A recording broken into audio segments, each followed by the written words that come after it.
আমি অনুরোধ করব যাদের মা বাবা এখনও জীবিত আছে, মা বাবার সেবা যত্ন করেন, তাদের দিকে টেক কেয়ার করেন, তাদের খেয়াল রাখেন। মার পাশে যে একটু বসে মা বলে ডাক দেন। আপনার আমার মা কম কষ্ট করে নাই, কত রাত কষ্ট করেছে। আপনার আমার বাবা কম কষ্ট করে নাই, জীবনে কত আশা ছিল পূরণ করে নাই আপনার জন্য, কত কি করেছে একটা বাবা একটা সন্তানের জন্য। এজন্য এই মা বাবাকে কেউ কষ্ট দিয়েন না, অনুরোধ করছি কেউ কষ্ট দিয়েন না। কষ্ট যদি দেন, জীবনে এমন একটা সময় আসবে আপনার সন্তানরাও আপনাকে কষ্ট দিবে।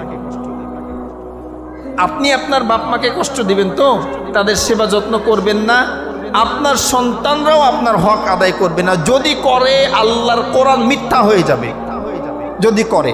এজন্য অনুরোধ করব যাদের মা বাবা জীবিত আছে তাদের জন্য ভালো ব্যবহার করবেন, তাদের সেবা যত্ন করবেন, তাদের জন্য দোয়া করবেন। আল্লাহ আমাদের সবাইকে বুঝার আমলে তৌফিক দান করুন। বলছি আমি।